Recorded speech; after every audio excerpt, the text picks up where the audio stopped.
Hello guys, welcome to our channel track anime, যেখানে আজকে আমরা দেখব সোলো লেভেলিং র্যাগনারকের চ্যাপ্টার 39। আমরা দেখতে পাই যে লি মিনসাংকে এখন পুরোপুরি অ্যাপোস্টাইল তার কবজায় করে নিয়েছে, আর এখন সে বলছে আমিও তোমার সঙ্গে দেখা করতে চেয়েছিলাম। যার এরকম বদলে যাওয়া দেখে এখন সুহো ভাবতে থাকে ও বদলে গেল কি করে, আর ও যেরকম কথা বলছে তার মানে নিশ্চয়ই ওর উপরে অন্য কেউ কবজা করে আছে। আর এরপরেই সুহো জিজ্ঞাসা করে, তুমিই কি বাইরের দুনিয়া থেকে আসা সেই অ্যাপোস্টাইল যাকে গড পাঠিয়েছে? যেটা শুনে অ্যাপোস্টাইল এখন বলে, আমি জানতাম যে তুমি আমাদের ব্যাপারেও জানো, আর হ্যাঁ তুমি ঠিকই বলেছ, আমি বাইরের দুনিয়া থেকে এখানে এসেছি আমার গডের আদেশে এই দুনিয়াকে আমাদের কবজায় নেওয়ার জন্য। আর তার এই কথা শুনেই সুহো ভাবতে থাকে, আমার বাবা এখনো পর্যন্ত পৃথিবীতে ফিরতে পারছে না শুধুমাত্র এদের জন্যই। এর সঙ্গে দেখা করাটাই আমার দরকার ছিল। আর এই বলেই সুহো নিজের পাওয়ারকে অ্যাক্টিভেট করে নেয়, কিন্তু এরই মধ্যে সেখানে অন্য একজন চলে আসে আর বলে, অনেক হয়েছে, এইবার যদি তোমরা দুজন নিজের জায়গা থেকে এক পাও নড়ো তাহলে আমি তোমাদেরকে মারতে কোনো রকমের দ্বিধাবোধ করব না। আর আমরা দেখতে পাই যে এটা হলো হান্টার লিম টেগো, যে এখন এখানে চলে এসেছে রেডি হয়ে সবকিছুকে থামানোর জন্য। আর সে এখন মিনসাংয়ের দিকে তার তীর নির্দেশ করে বলে, মিনসাং কি হয়েছে তোমার বলো তো, তুমি এতদিন ধরে কি করছিলে? এদিকে লিম টেগুকে দেখে সুহো ভাবতে থাকে, এস র্যাঙ্ক হান্টার লিম টেগু, যা, তাহলে আমরা আর আমাদের সেই সমস্ত সিক্রেট কথা এখানে বলতে পারবো না।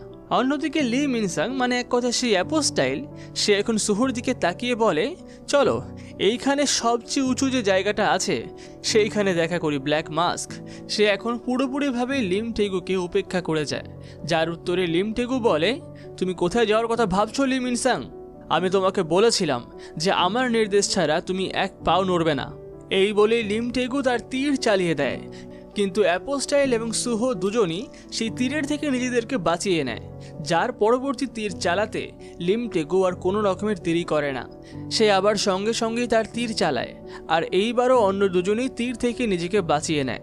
যার পরেই সুহো ভাবতে থাকে, লিম টেগু নিশ্চয়ই এখানে লি মিনসাংকে ধরতে এসেছে। এদিকে বেরু এখন সুহোকে বলতে থাকে, ইয়ং মোনার্ক, আপনি কি লিম টেগুর উপরে অ্যাটাক করবেন না যেরকম সে আপনার উপরে করলো? কিন্তু সুহো তার এই সমস্ত কথায় কোনো পাত্তা দেয় না।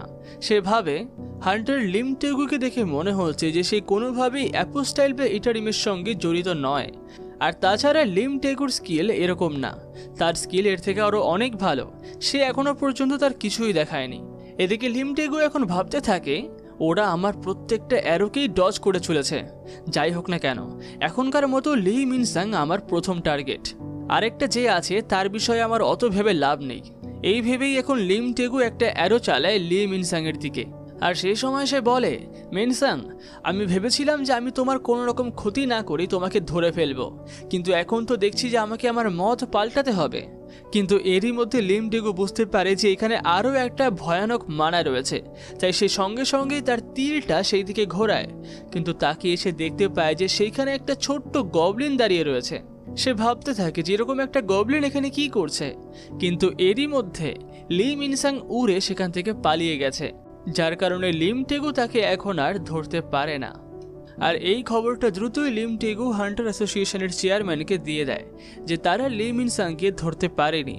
লি মিনসাংয়ের শরীরে অন্য কেউ একটা কবজা করেছিল, যার ফলে সে উড়ে পালিয়ে গেছে।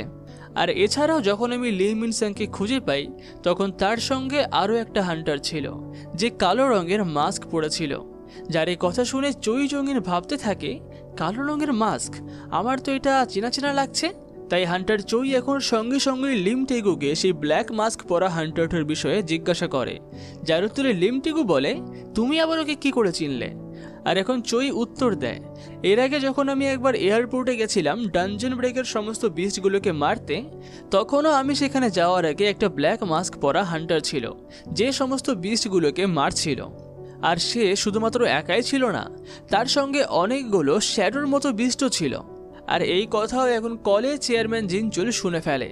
আর সে ভাবতে থাকে, যদি সেগুলো শ্যাডোর মতো দেখতে ম্যাজিক বিস্টই হয় তাহলে তো সেগুলো সাং জিনভোরই হবে। তাহলে কি সাং জিনভো পৃথিবীতে চলে এসেছে?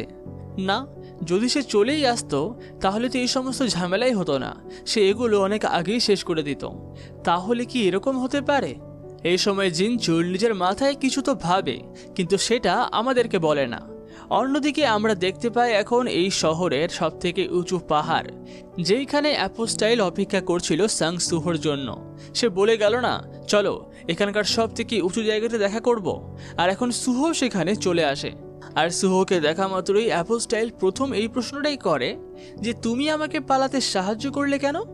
যার পরে সুহো উত্তর দেয়, কারণ আমি জানি যে তুমি যদি ওভাবে ভয় পেয়ে থাকো তাহলে তুমি লি মিনস্যাং এর শরীর কখনোই ছাড়বে না। আর এরপরেই অ্যাপোস্টাইল বলে, যাই হোক, আমি ডিমান্ডের কাছ থেকে শুনেছি যে শুধুমাত্র শ্যাডো মোনার্কের কাছেই নাকি ডার্কনেসের পাওয়ার আছে, আর সেরকম পাওয়ার তো তোমার কাছেও আছে। তাহলে তুমি কি আমাকে বলবে যে তোমার সঙ্গে শ্যাডো মোনার্কের সম্পর্কটা আসলে কি?